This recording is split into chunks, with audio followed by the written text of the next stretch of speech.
So it's delivery day. You get home, your new Per4max that you've been waiting on so patiently has showed up at the door.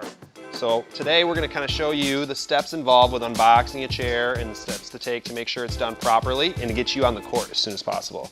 So let's go ahead, let's have at it, Dan. Let's do this.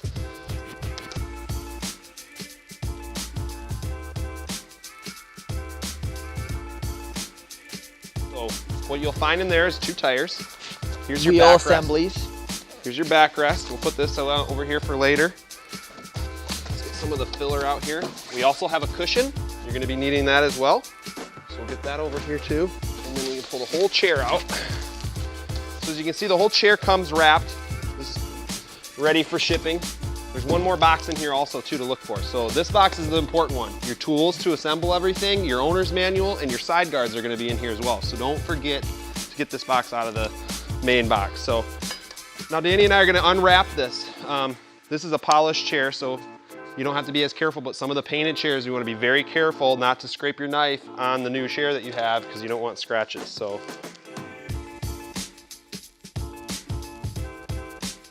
it's like Christmas. But better.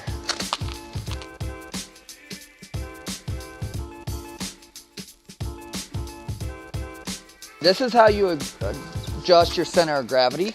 You'll notice the backrest will actually slide into the frame itself, and it just slides in there. Now, in this other box we were talking about, as you can see, we have our side guards that are going to attach the backrest to the frame. We have an owner's manual. There's good stuff in here. Make sure you guys read it. You can also register your chair through the owner's manual by going to per4max.com. We recommend everybody does that for your warranty information and that we have your chair on file. And we also have our axles as well as our 4 screws that are going to hold the side guards on together. So I'll give you the axles. You pop in the wheels real quick, pop Dan. those in there. And then there you go. There's 4 bolts, 2 different sizes. There's a 1-inch. The larger bolt goes on the 1-inch of the seat frame. The shorter bolt's gonna go on the backrest, and these attach the side guards here. So here's your 2 bolts, Danny. All right. Right. We'll work on getting these side guards unwrapped here. And you'll notice how you can adjust your center of gravity. This backrest does telescope in and out, so if you want the chair to turn a little bit more, you just pull it out, and you'll see in a second once Chris gets the side guards open, there's multiple holes in those side guards where you can adjust it. So when we spec the chair out for you, we send it at the 4th hole from the back. So for pre-assembly and your first time assembling, I would locate your long 1-inch bolt at the 4th hole from the back. And if you forget it's the 4th hole, you can kind of see where it was put together initially, just for testing purposes. And you can see there's a hole drilled through the frame here and through the backrest here. So this simply just kind of goes together. I'll leave you on your side here, Danny. And you may have to push the backrest forward or back depending on where it currently is relative to the holes.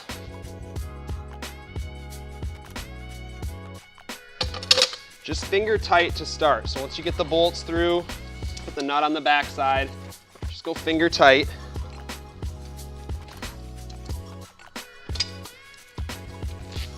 And as well, when you open that box, you're gonna have a tool kit that comes with every chair. This is a 5/32 Allen wrench and a 7/16.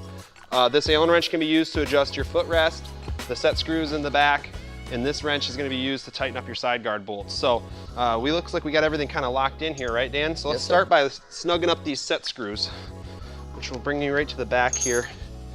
And this just locks everything in. So we'll snug that down. Side's done. We'll get this band around here correctly. There we go. We'll work on this set screw. It's easier to tighten the backrest set screws if this is loose as well. All right, so we have the 2 set screws tightened on the backrest. Now that those are snugged up, we can go ahead and snug the rest of the side guard bolts with our 7/16 and our 5/32. You wanna make sure that these are tight. There is a nylock nut on there, so it may feel tight, but you wanna make sure you turn it until it stops. So once you get it stopped, that's snug. We'll go along to the other side. Snug that one up. Here, Danny, I'll let you do your 2. All right. And also, you notice the tail of the backrest is not up yet, or it's up. So Chris will show you here in a second. Make sure that's down, otherwise your cushion and everything will slide back. So this is the tail that we speak of. It's actually holding your straps in there, so we want to get that Velcroed down on your seat plate. Get your backrest folded in. You got your sight. So we'll turn the chair around here. You see we have the strapping out, and now we're going to put the cushion on. We slide that on. Now your straps are going to come all in a standard mounting location. They may require some adjustment. We ask that you guys go that extra 10% to adjust the straps where you see necessary. Every strap comes on a Per4max mounted in the same location. We'll hop our wheels on here. You see we just went through some assembly instructions here, and looks like this chair is ready to go, huh, Danny? Yeah. All right, well, thanks for tuning in, guys, and we'll check you next time. Thanks, guys.